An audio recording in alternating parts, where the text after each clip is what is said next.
তাই তো। ইউরেনিয়াম যেই থাক না কেন, যেহেতু আপনার পুঙ্খানুপুঙ্খ মোসাদ এবং সিআইএ তাদের তথ্যগত এবং জীবন্ত যারা ইন্টেলিজেন্স যারা আছে ভিতরে, ইরানের ভিতরেও কিন্তু অসংখ্য বেইমান আছে, অসংখ্য গুপ্তচর আছে। হুম। ওই বড়, বড় পদে আছে। তারাও তো হাতে খোঁজে আমেরিকা, ইসরায়েলের। এবং হুম। ওখানে হ্যাঁ, ভারতের গুপ্তচর ওদের না থাকলে তো এই যে বড়, বড় নেতাদেরকে কিভাবে পেয়ে গেল একদম হাতের কাছে? এখানে গুপ্তচর প্লাস টেকনোলজি। হুম। আমেরিকা তো আগেই বলছেন, জ্ঞান বিজ্ঞানে এত আগায় গেছে, ওখানে কিন্তু সহজে অন্যে ঢোকা সম্ভব না। আপনাকে ট্রেস করে ফেলাতে মুহূর্তের মধ্যে সে। আপনাকে মুহূর্তের মধ্যে সে নাই করে দিয়ে জাদুবিদ্যার মতন। সে চলে আসতেছে। ওটা হচ্ছে জাদু। অর্থাৎ মানুষ তৈরি জাদু। চলে আসতেছে কিন্তু। এই যে সে পাওয়ারটা পাইছে সে জ্ঞান বিজ্ঞান টেকনোলজিতে বিশেষ করে সূক্ষ্ম বিষয়ে এইটার সাথে তো ইরান সেভাবে পারবে না। একটা সময় কি হবে জানেন? প্রচন্ড বোমা পড়বে। পড়তে একটা আর ধ্বংস হবে। মানুষ মারা যাবে এবং তারাও জেনারেলরা মারা যাবে, যোদ্ধারা মারা যাবে, সেনাপতিরা মারা যাবে। স্বভাবত কারণে তারা দুর্বল হয়ে যাবে। কারণ কোন দেশ থেকে সহযোগিতা নাই। এখানে দুর্ভিক্ষ দেখা দেবে কিন্তু। এমপ্লয়মেন্ট থাকবে না। ইন্ডাস্ট্রি ধ্বংস হয়ে যাবে। কেউ তো সাহায্য করতেছে না আপনাকে। তাকায় সবাই দেখতেছে। মাঝে বিবৃতি জাতিসংঘে একটা আছে। হাত নাই, ভাঙা নাই, পা ভাঙা একটা আছে। বসে মানুষ কি করব? নিন্দা জ্ঞাপন করলাম। এই নিন্দে যে জ্ঞাপন। নিন্দা জ্ঞাপন আছে তারা তো থাকবেই।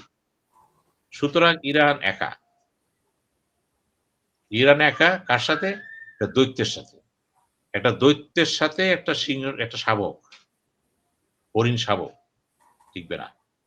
যদি না চীন, আমেরিকা, চীন, ভারত, সরি চীন, রাশিয়া যদি এখানে রাশিয়া। হুম। কার্যকরী মধ্যপ্রাচ্য যে আরব লীগ আছে ভূমিকা না নেয়, তারা তো নিবে না। চীন তো কৌশলী, চীন তো চাবে আমেরিকা ধ্বংস হোক, কি নাম ওর? হুম, ইরানও ধ্বংস হোক। ইসরায়েল। হুম। এইখানে আমি আপনাকে একটা সুন্দর একটা গল্প বলি। ইন্টারন্যাশনাল গল্পটা। এটা ৭০ দশকে এটা হয়েছিল। মানে এটা রূপক। অন্যভাবে নিয়েন না, ধর্মীয় ব্যাপার নেই। আল্লাহর দরবারে একবার খুব গন্ডগোল হচ্ছে পৃথিবীতে, তো আল্লাহ ডাকলো। আমেরিকার প্রেসিডেন্টকে ডাকলো, রাশিয়ার প্রেসিডেন্টকে ডাকলো, চীনের চিফকে ডাকলো, প্রধানমন্ত্রীকে। এবং সবাই সেখানে বসছে। তো আল্লাহ জিজ্ঞেস করতেছেন ইয়েকে, ১ম এ আমেরিকারে, যে তুমি যে এত বাড়াবাড়ি করতেছো পৃথিবীতে, এত হানাহানি করতেছো, কারণটা কি? মানুষ মারামারি করতেছো, অস্ত্র তৈরি করতেছো, মানুষের সেবা নাই, উন্নয়ন নাই, কিছু নাই, মানবতা নাই। এর কেন করে? সে বলল যে, "আল্লাহ, যে তুমি কেন করতেছো? এটা বন্ধ করবা কেমনে?" তা আমার কাছে পথ খোলা আছে। কি? আপনি যদি রাশিয়ারে ধ্বংস করে দেন, সব শেষ। দেখবেন, সে কিন্তু একটা রুমে বসা আছে। তারপর আরেকটা রুমে বসা আছে, ঠিক বিপরীতে বসা আছে রাশিয়া। রাশিয়াকে জিজ্ঞেস করলো, সে একই কথা বলল, "আমি তো মানুষের জন্য আছি, মানবতার জন্য আছি। আমি কমিউনিজম করছি কেন? সবাই সমান এই সেই বক্তব্য দিবি তার বক্তব্য।" তখন আবার আল্লাহ জিজ্ঞেস করল, "তো সমাধানটা কি?" সমাধান একটাই, যদি আমেরিকা ধ্বংস করে দাও, সব ঠিক। বাহ! এরপরে চীন মাও সেতুং আছে। তো মাও সেতুং জিজ্ঞেস করল, "তুমি বলো তো, এই যে বিশ্বে যা কিছু হচ্ছে, এর সমাধানটা কি?" তো উনি খুব বিনীত স্বরে বলল, "হে রাব্বুল আলামিন আল্লাহ, আমার কোনো চাওয়া পাওয়া নেই। হুম। আমি শুধু ছোট্ট একটা আবদার করব আপনার কাছে কি? আপনি আমেরিকা চীনকে ধ্বংস করে দেন, আমি শুধু ১ কাপ কফি খাবো।" আমি কফি খাবো। অর্থাৎ কেউই কেউর জন্য না কিন্তু। হুম। সবাই সবাইকে ধ্বংস করতে চায়। এই যে ধ্বংস করতে চায়, এটি হচ্ছে পৃথিবীর মূল শক্তি। এই যে বলে ন্যাশনাল পাওয়ার। ন্যাশনাল পাওয়ার তো একটা সবিনিষ্টি পাওয়ার হয়ে যাবে। ন্যাশনাল পাওয়ার যদি জিঙ্গুইজম হয়ে যায়, থাকে ন্যাশনাল পাওয়ার তো ভালো কনসেপ্ট, ইতিবাচক কনসেপ্ট। এখানে সবকিছু পজিটিভ। এটা যখন নেগেটিভ হয়ে যায়, এটা কিন্তু ভয়ংকর দৈত্যের রূপ ধারণ করে। আমেরিকা যেটা করছে ট্রাম্প, ইসরায়েল যেটা করছে। জাতীয়তাবাদী নাম, চাইনিজম নাম করে সেও তাই হয়ে গেছে কিন্তু। এত ছোট্ট দেশ, শত আণবিক বোমা চিন্তা করেন। আমেরিকা চালাচ্ছে পুরোটা দিয়ে টাকা-পয়সা দিয়ে। তাহলে এখানে ঘটনাটা কি এখন ঘটতেছে? কতদিন চলতে পারে? এইরকম পরিস্থিতি কতদিন চলতে পারে? কারণ আপনার তো দেখতে পাচ্ছেন যে মিডল ইস্টে সবকিছু অচল হয়ে গেছে। হুম। ট্রাম্প বলে দিছে কয়েক সপ্তাহ চলবে। যতক্ষণ না আমি টার্গেট না বুঝি। টার্গেটের তরবারি হ্যাঁ। ডিক্লারেশন তো না বুঝি। তো কাজেই বলছে যে দীর্ঘ সময় চালাবে। ইরানও তো বলছে দীর্ঘ সময় চালাবে। ইরান বলতেছে চালাবে। কিন্তু আমি তো একবারে আপনাকে বললাম। আমরা আমেরিকার সম্পর্কে জানি। তার সামরিক শক্তি সম্পর্কে আমরা জানি। তার টেকনোলজি সম্পর্কে জানি। এবং তার ভূ রাজনৈতিক ক্যাপাসিটি সম্পর্কে আমরা জানি। সমুদ্র, স্থল, নৌ, আকাশ সবকিছু আমরা জানি। হুম, কিন্তু আমেরিকা তো ওপেন, সমস্ত পৃথিবীর সাথে যুক্ত সে। ইরান তো ন্যাকা হয়ে গেছে। ইভেন মধ্যপ্রাচ্যের কোন দেশ তার সাথে নেই। কোন বর্ডারিং কান্ট্রি তার সাথে নাই। উল্টা সে সেখানে বোমা ফেলে কি করছে? তাদেরকে আরো আগায় দিছে কিন্তু। এইভাবে যদি আপনি একটা খাঁচার মধ্যে বন্দী হয়ে আপনি বলেন, "আমি তোমাকে দেখাই দিব।" আপনি বলতে পারেন। আপনার সেই কথা বলার অধিকার আপনার আছে। শক্তি কতক্ষণ? আপনার রসদ তো শেষ হয়ে যাবে একসময়। যখন একটা বার সব স্টোরেজ ভেঙে দেওয়া হবে, দুর্বল করে দেওয়া হবে, তখন কি করবেন? আপনার খাদ্য ভান্ডার যখন কমে যাবে, জ্বালানি ভান্ডার কমে যাবে, যুদ্ধ ওয়ার্মস কমে যাবে, তখন কি করবেন? যতক্ষণ আছেন ফাইট করে যাবেন ঠিক আছে, একমত আপনি। কয়দিন? আপনার প্রশ্ন হলো, আপনি কয়দিন? আর আমেরিকা ইসরায়েলের প্রশ্ন হচ্ছে, আমি চলে যাব। যতদিন পারব। প্রয়োজনে আমি ইউরোপ, উত্তর আমেরিকা, দক্ষিণ আমেরিকা, এশিয়া অ্যালায়েন্স এক করে ফেলাবো। করবে তো সে। তো সেই ক্ষেত্রে হয় কি জানেন? এত আনইকুয়াল ভার্টিক্যাল হরাইজন্টাল ল তে একটা কথা আছে ভার্টিক্যাল হরাইজন্টাল রিলেশনশিপ হুম। এখানে কিন্তু ফাইটটা হয় না। এটা ভার্টিক্যাল হরাইজন্টাল এইভাবে আছে কিন্তু আমি। এটা এইভাবে নাই কিন্তু। এইভাবে আছি এখান থেকে কিন্তু আমার জয়ের কোন সম্ভাবনা নাই। একসময় কিন্তু আমার ইন্টেলিজেন্স নেটওয়ার্ক দুর্বল হয়ে যাবে। এখন যদি কোন করে মোসাদ যদি ইরানের গোয়েন্দা বাহিনী হেডকোয়ার্টার ধ্বংস করে দেয়, দিবে তো একসময় সে। এবং সেটাও শেষ করে দিবে। তার স্যাটেলাইট শেষ করে দেবে। এবং সবচেয়ে বড় কথা হলো তার যে এইটা ইলেকট্রিক পাওয়ার এই সেটা আছে যেটা, সে ধ্বংস করে দিবে সে। এবং তাকে অন্ধকারে ফেলা দিবে কিন্তু। তখন জনগণ কি করবে? আমেরিকা কি চাচ্ছে? চাচ্ছে জনগণ স্বেচ্ছায় নেমে আসুক, আমরা সাহায্য করব। উৎখাত হয়ে যাবে, জনগণের বিরুদ্ধে আমাদের কোন করার কিছু নাই। তবে যুদ্ধে যদি আমেরিকান নাগরিকও মারা যায়, আমরা কেয়ার করব না। বুঝছেন তো এবার? তাহলে তার মূল রিজিম লক্ষ্য চেঞ্জ কোনটা? করতে পারবে? মানে যেটা নিয়ে জিদ ধরে আছে আমেরিকা, সেটা সে পারবে ওই তো এবার? বললাম তো। সে পারবে কি পারবে না সেটা বড় কথা। বড় কথা যুদ্ধ যদি প্রলং করে, হুম, যেহেতু যার সাথে করতেছেন, সে তো একটা সময় সীমিত হয়ে যাবে। হুম। কিন্তু আপনার তো সীমিত হবে না। আপনার তো সবকিছু ওপেন। আর সে তো কোথাও কিছু পাবে না। আপনাকে স্বয়ংসম্পূর্ণ আপনি আরো পাবেন। এ তো পাবে না। ইউক্রেনের পাশে কারা ছিল? পুরো ইউরোপ ছিল, আমেরিকা ছিল। বাঁচায় দিছে। ইরানের পাশে কারা আছে?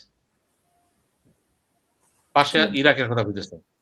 পিলারের পরে ইরাক। কিছুই নাই তার। দুর্বল। এখন তো পাশে দেশও দুর্বল তো। আপনি যখন যাবেন, এমনি পাকিস্তান দেখেন। ইরানের সবচেয়ে বড় বন্ধু পাকিস্তান, অন্যতম বন্ধু। পাকিস্তান কি করল? হুট করে একটা যুদ্ধ লাগাই দিল। এটাও কিন্তু একটা বীরত্ব প্ল্যানের অংশ। অর্থাৎ পাকিস্তানকে চাঁদাবাহার নাকি একটা বন্দর যেটা আছে। পাকিস্তানের সাথে কিন্তু সিস্টিন ইরান যেটা বলে ওই প্রভিন্স যেটা আছে। ওটা কিন্তু পাকিস্তানের সাথে বর্ডার এটা। এই বর্ডারের এই পারে পাকিস্তান, ওপারে ইরান। এখানে কিন্তু স্টিল দিয়া ব্যারিকেড দেওয়া। কাঁটাতার বেড়া না, স্টিলের হুম। বেড়া দেওয়া। সাংঘাতিক ভাবে। এখন পাকিস্তান থেকে সাহায্য পাবেন না তো। পাকিস্তান ব্যস্ত হয়ে গেছে পাকিস্তান তাদের কোন নিয়ে জায়গা থেকে কোন সাহায্য পেল না। তারপরে ধরেন আ মানে এটা আপনি তো বলছেন যে এটা বলেছেন কতদিন চলতে পারে বা কিভাবে কি মীমাংসা হতে পারে। মীমাংসা আদৌ হতে পারে হুম, কিনা সেটাও একটা সন্দেহ। কিন্তু এখন আমাদের চিন্তা হচ্ছে যে বাংলাদেশে কি পরিস্থিতি হতে পারে? মানে এটার প্রভাব বাংলাদেশে কতটা পড়বে? এখন এটার ২ মধ্যপ্রাচ্যে টা তো জিনিস অলরেডি আছে। পড়া শুরু করেছে। ইরান যেহেতু একা, খেয়াল করবেন। হুম, আমেরিকার নজর আছে দিকে, ইরানকে যদি সে মিসাইলে দুর্বল করে দিতে পারে, ঘিরে ফেলাতে পারে, তাহলে ইরান কিন্তু ধ্বংসে যেতে পারবে না। আর ধ্বংস ক্ষমতা কমে যাবে কিন্তু। হুম, মধ্যপ্রাচ্য সেফ। সেফ হয়ে গেলে কিন্তু ওই সংকট আর হবে না কিন্তু। সেকেন্ড থাকে কি? আপনার যে মেইন স্পট যেটা, যেখান থেকে জাহাজগুলো বেরোবে, ওই যে ইরানের মেইন যেটা ঘাঁটিটা, আপনার মিডল ইস্টের যে মেইন ওমান, কাতার থেকে যে ইটা আসবে, ওই হুম। হরমুজ প্রণালী। এখান থেকে সব জাহাজ আসে। তেল তো এই ৬ টা দেশে বেশি তো। দেশে আসে। তবে হুম, জাহাজগুলি যদি আসার পথে যদি আমেরিকা ওই জায়গাটা যদি তারা দখল করে ফেলতে পারে, তাইলে কিন্তু জাহাজ চলাচল শুরু হবে। এখানে ইরান শুরু করবে। ইরান আপাতত জয় হবে কিন্তু একটাও পারবে না কিন্তু। তারা কিন্তু এটাকে কিন্তু বিভিন্ন কারণে তাদের তো ম্যাপ আছে। তারা তো আর পয়সা নেই। তারা যখন হুম। নামছে চিন্তা ভাবনা করে নামছে। ওইভাবে যদি ইরানকে তারা একেবারে সাইড করে ফেলায়, আমার মনে হয় বিশ্ব প্রভাবটা অতটা পড়বে না। তবে আপাতত প্রভাব পড়ে যাবে কিন্তু। হুম, এখন বাংলাদেশের মতো মনে করেন। আমাদের প্রায় ৮টা ৯টা ১০ জাহাজ তেল নিয়ে আসতেছে কিন্তু। ইতিমধ্যেই বোধহয় ৭টা ওই হরমুজ প্রণালী ক্রস করে ফেলেছে। সেফ। এখন বাকি যেগুলো আছে অন দ্যা ওয়ে টা আমাদের হয়তো মে, জুন পর্যন্ত অসুবিধা হবে না। কিন্তু এই পর্যন্ত যদি যুদ্ধ চলে, হুম, আমেরিকা কিন্তু এটা বেশি দিন নিবে না। তারা ১৫ দিনের মধ্যে ইরানকে কিন্তু এই জায়গাটাতে হরমুজ থেকে তারা একটা সাইড করে দিবে। তারা জানে যে হরমুজ যদি ক্লিন করতে না পারি, আমরা সমস্যায় পড়ে যাবে। সারা বিশ্ব আমেরিকা প্রচুর ওই ক্রাইসিস দিবে হুম, না হইতে কিন্তু। এবার যুদ্ধটা কিন্তু সেরকম না। খুব ট্যাক্টফুল যুদ্ধ কিন্তু এবার। এবং তখন কিন্তু আমেরিকার সাথে কিন্তু মধ্যপ্রাচ্য থাকবে। এই তৃতীয় বিশ্ব সবাই থাকবে যারা হরমুজটা ইউজ করে। সবচেয়ে তেল বেশি কে নেয়? চায়না। পৃথিবীর তেল বেশি কিনে চায়না। তো চায়না যদি তেল হুম, না আসে, চায়নাও তো চাবে হরমুজ প্রণালী ঠিক থাক। মুখে, মুখে হুম। যাই কো। হরমুজের প্রশ্ন সে না আমার সাপ্লাই বন্ধ করতে পারবে না। আমার সাপ্লাই চেইন বন্ধ হবে না। মানে তখন এই যে চীনও ইরানের প্রতি ইয়ে হবে। সেই আমার প্রশ্নে। সাপ্লাই চেইন পৃথিবীর সবচেয়ে বেশি তেল কিনতেছে চায়না এখান থেকে। হুম, এবং ওই চায়নার সাথে প্যাসিফিকের সাথে যে আপনি ইন্ডিয়ান ওশেন প্যাসিফিকের যেটা আছে লাইনটা সবচেয়ে বড় যে ইস কানেক্টিং লাইন সাগর যেটা, সেটাও দেখেন নাকি? সাংঘাতিক ব্যাপারটা এখানে। এই রুট তো নষ্ট হবে না। যুদ্ধে এখন গুরুত্বপূর্ণ পৃথিবীর বেশিরভাগ দেখেন 80% রসদ কিন্তু নৌপথে আসে। জাহাজ তো। নৌপথ কিন্তু পৃথিবীতে সবচেয়ে বড় শক্তিশালী পথ। এখানে জাহাজগুলো কি করবে? আসতে হবে তো। একেকটা জাহাজ ১,০০,০০০ টন, ১,৫০,০০০ টন সাংঘাতিক ব্যাপার তো এগুলো। তেল নিয়ে আসতে হবে তো। জি। কাজেই এইখানে যদি আমেরিকা পদক্ষেপ নেয়, সারা পৃথিবী তার সাথে থাকবে।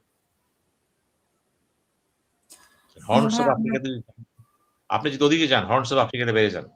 হুম, জিবুতি পর্যন্ত চলে যান। ওই রুটও খোলা থাকবে কিন্তু। কাজেই এমি চাই ই ইরানের সবচেয়ে বড় শক্তি হচ্ছে আপনার হরমুজ প্রণালী এবং তার ইন্টারনাল যে ব্যাপার বলতেছে সে। হরমুজ প্রণালী হচ্ছে আমেরিকার এই মুহূর্তে সবচেয়ে বড় টার্গেট। যার সাথে মধ্যপ্রাচ্যের দেশগুলো চীন দ্বিমত করবে না। সেও চাবে নিরাপদে আবার জাহাজগুলো চলে আসুক। যারা এল-7 করছেন, মাল আনতে পারতেছেন না বইসা থাকবে। ওইসব চিন্তা করতে গেলে কিন্তু এই যুদ্ধটা কিন্তু বেশিদিন চলবে না। ইরানকে তারা একদম সাইজ করে ফেলাবে কিন্তু। ঘিরে ফেলাবে কিন্তু। ঘিরে ফেলবে কি? একদম কর্ডন করে ফেলাবে কিন্তু। এবং জিব্রাল্টারকে যদি তারা ব্লক করে দিতে পারে, আপনি মনে করতে পারেন সেই প্রভাব বিশ্বে আর পড়বে না। কারণ জি। জাহাজ চলাচল বন্ধ থাকলে তো আপনার মালপত্র আসবে না তো। খাদ্যদ্রব্য বিভিন্ন জিনিস তো আছে। তেল আছে, তাহলে সবই আজকে তো তো আছে। ৩ দিন মানে আজকে নিয়ে